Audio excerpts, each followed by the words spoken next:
बिस्मिल्लाहिर्रहमानिर्रहीम। Dear students, अस्सलाम वालेकुम। English with sir Asif ul Hasan YouTube में चैनल में आपको खुशामदीद कहते हैं। डियर फ्रेंड्स, आज हम कंडीशनल टाइप 3 की बात कर रहे हैं। प्रीवियस लेक्चर्स में कंडीशनल टाइप 1 हमने पढ़ा था और कंडीशनल टाइप 2 पढ़ा था। मेरे इसी चैनल पे वो वीडियोस मौजूद हैं। अगर आप कंसेप्ट क्लियर करना चाहते हैं तो वो लाजमी देखिएगा। आज हम थर्ड कंडीशनल सेंटेंस की बात कर रहे हैं।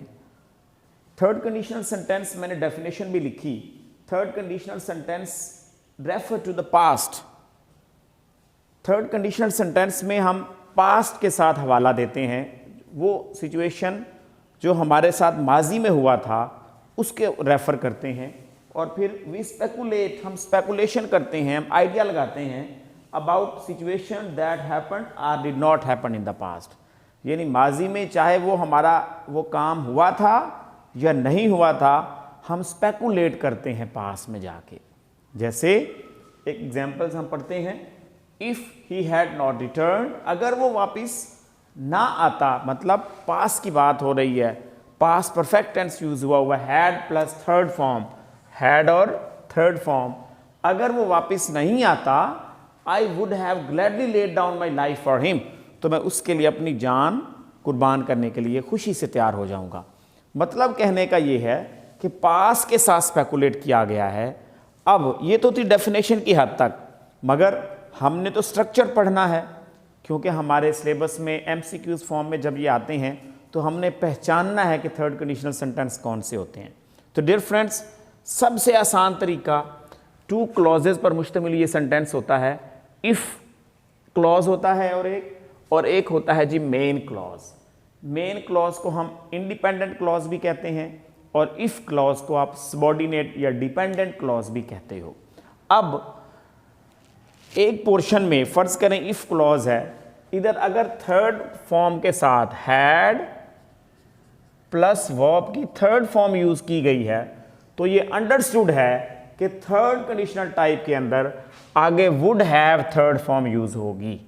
मतलब वुड के साथ हैव और फिर प्लस थर्ड फॉर्म का इस्तेमाल होगा। याद रखिए, वुड के साथ कुड, माइट, शुड भी हो सकता है, लेकिन मोस्टली यूज होने वाला would plus have plus verb की थर्ड फॉर्म।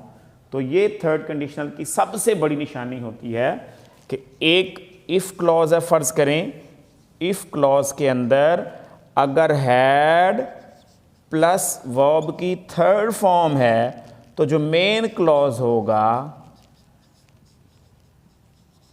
उसमें would plus have plus verb की थर्ड फॉर्म इस्तेमाल होगी। याद रखिएगा, had plus third first conditional में हमने जब पढ़ा था, तो फर्स्ट कंडीशनल में हमने इफ के साथ इफ क्लॉज में प्रेजेंट और मेन क्लॉज में फ्यूचर टेंस। सेकंड कंडीशनल जब हमने पढ़ा था तो उसमें इफ क्लॉज में हमने पढ़ा था पास्ट यानी सेकंड फॉर्म, और आगे हमने वुड के साथ फर्स्ट फॉर्म का इस्तेमाल किया था। अब थर्ड कंडीशनल में क्या है? थर्ड कंडीशनल में हैड प्लस थर्ड फॉर्म और मेन क्लॉज के अंदर would have plus third form. मकसद, अगर थर्ड फॉर्म का यूज हो गया इफ क्लॉज के अंदर और अगले क्लॉज में वुड हैव थर्ड फॉर्म का यूज हो गया, तो समझ जाइएगा कि ये थर्ड कंडीशनल सेंटेंस है। सबसे बड़ी निशानी यही है। और मैं जब अपने स्टूडेंट्स को या पढ़ाता होता हूँ तो मैं अक्सर ये भी कह देता होता हूँ कि आपने इफ़ क्लॉज देखना है। इफ़ क्लॉज में अगर फर्स्ट फॉर्म है, प्रेजेंट है, तो first conditional sentence.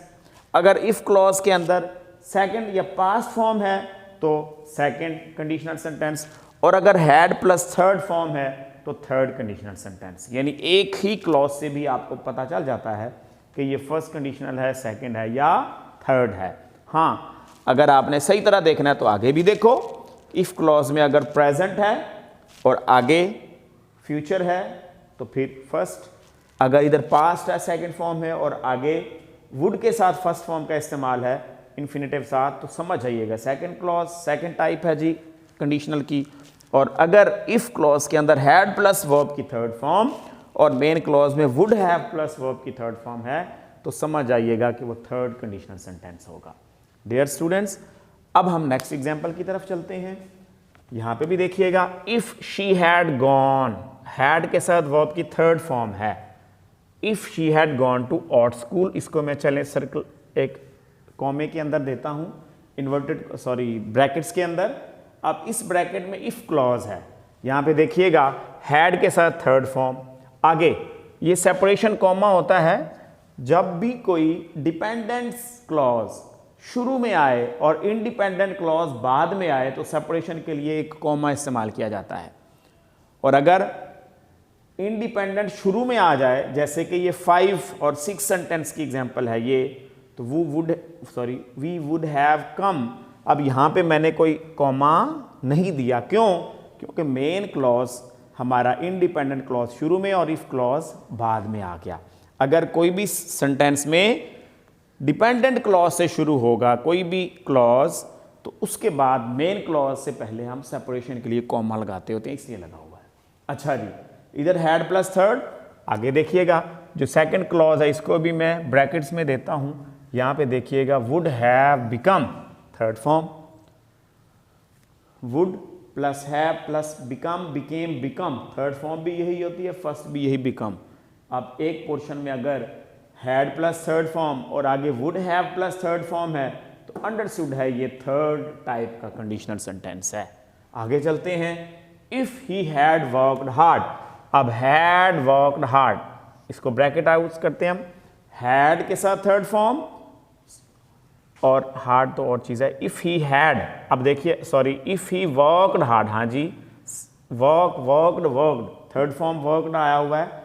He would have succeeded, यानी वो कामयाब होता। अब इसको भी मैं करता हूँ, यहाँ पे would plus have plus third form का जिक्र किया गया है। तो dear students, had plus third और उधर वुड हैव प्लस थर्ड, तो ये भी कंडीशनल टाइप 3 का सेंटेंस होगा। आगे फोर्थ एग्जाम्पल की जानिब हम बढ़ते हैं। If she had studied hard, अब यहाँ पे देखिएगा ये मैं ब्रैकेट लगाता हूँ, इस क्लॉज के अंदर हैड प्लस थर्ड फॉर्म है। She studied, had plus studied third form, फिर आगे वुड हैव ऑब्टेन्ड, सॉरी इसको मैं अंडरलाइन करता हूँ, वुड हैव के साथ थर्ड फॉर्म, और ये जो मेन क्लॉज है इसको मैं ब्रैकेट आउट करता हूँ। अब देखिएगा एक पोर्शन में हैड प्लस थर्ड फॉर्म और दूसरे क्लॉज के अंदर would have plus third form, तो इसका मतलब ये हुआ कि ये भी थर्ड कंडीशनल सेंटेंस है। अगर सेकंड कंडीशनल होता तो फिर यहाँ पे second form she studied hard हो जाता फर्ज करें, और आगे फिर she would obtain good marks होता, हैव ऑब्टेन्ड ना होता। मकसद सेकंड होता तो यहाँ पे सेकंड फॉर्म का इस्तेमाल और आगे वुड फर्स्ट फॉर्म का इस्तेमाल, तो सेकंड आप कह सकते थे।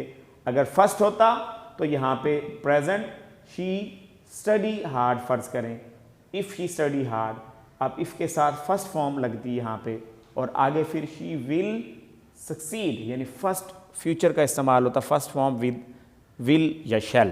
तो डियर स्टूडेंट्स वो फर्स्ट कंडीशनल होता, लेकिन यहाँ पे थर्ड है, तो एक पोर्शन में एक क्लॉज के अंदर हैड थर्ड और दूसरे क्लॉज के अंदर वुड हैव थर्ड फॉर्म है, लिहाजा ये भी थर्ड कंडीशनल सेंटेंस की एग्जांपल हुई। आगे चलते हैं जी, we would have come, come, came, come third form है।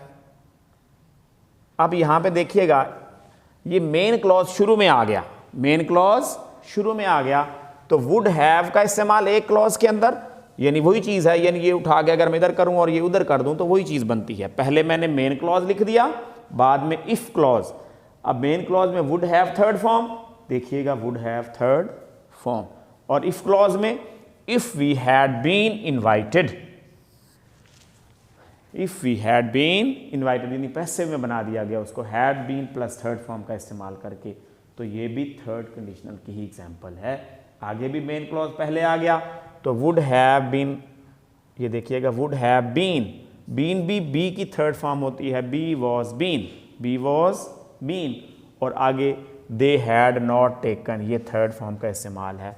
डियर स्टूडेंट्स, इधर भी वुड हैव थर्ड और उधर हैड थर्ड, नेगेटिव सेंटेंस है तो not adverb of negation use हो गया, है तो वही हैड प्लस थर्ड, तो लिहाजा ये भी कंडीशनल टाइप 3 की एग्जाम्पल है। निहायत आसानी के साथ बस एक पॉइंट देखना है कि अगर एक क्लॉज में हैड प्लस थर्ड है और दूसरे क्लॉज में वुड हैव प्लस थर्ड है, तो समझ जाइएगा कि वो थर्ड कंडीशनल सेंटेंस होगा। तो ये हमने पढ़ा थर्ड कंडीशनल सेंटेंस। उम्मीद करता हूँ आपको इसकी समझ आई होगी। एक दफ़ा फिर से बोलूँगा कि फर्स्ट एक मवाजना मैं एंड पे बता देता हूँ, फर्स्ट सेकंड और थर्ड में अगर फर्स्ट कंडीशनल सेंटेंस के अंदर इफ़ क्लॉज में प्रेजेंट और मेन क्लॉज के अंदर फ्यूचर टेंस है तो फर्स्ट कंडीशनल सेंटेंस होता है। अगर अब सेकंड कंडीशनल के लिए अगर इफ़ क्लॉज के अंदर पास्ट टेंस और मेन क्लॉज के अंदर second form if second conditional में इफ़ क्लॉज के अंदर अगर पास्ट टेंस यानी सेकंड फॉर्म है और मेन क्लॉज के अंदर अगर वुड प्लस फर्स्ट फॉर्म का इस्तेमाल होगा यानी इन्फिनेटिव होगा वो, तो सेकंड कंडीशनल सेंटेंस। और थर्ड कंडीशनल में अगर इफ़ क्लॉज के अंदर ये देखिएगा, इफ़ क्लॉज के अंदर हैड प्लस थर्ड फॉर्म यानी पास्ट परफेक्ट टेंस और मेन क्लॉज के अंदर would have plus third form का इस्तेमाल है, तो समझ जाइएगा वो थर्ड कंडीशनल सेंटेंस होंगे। तो डियर स्टूडेंट्स, फर्स्ट सेकंड अगर आपने देखने हैं, कंसेप्ट क्लियर करना है तो उसके लिए वीडियो पहले मौजूद हैं। आज हम थर्ड कंडीशनल सेंटेंस पे भी बात हमने कर ली, निहायत ही आसानी से मैंने आपको बता दिया। उम्मीद करता हूँ आपको इसकी समझ आई होगी। और अगर आप मेरे चैनल पे न्यू हैं तो लाजमी मेरा चैनल सब्सक्राइब कर दीजिएगा, और अगर वीडियो अच्छी लगी हो तो लाइक लाजमी किया करें और अपने दोस्तों के साथ, क्लास फेलोज़ के साथ शेयर किया करें। और हाँ जी, बेल आइकन को प्रेस करना मत भूलिएगा ताकि हर नई आने वाली वीडियो आप तक फ़ौरन पहुंच सके। अपनी दुआओं में याद रखिएगा। अल्लाह आपका हामी और नासिर हो। गुड लक एंड अल्लाह हाफिज़।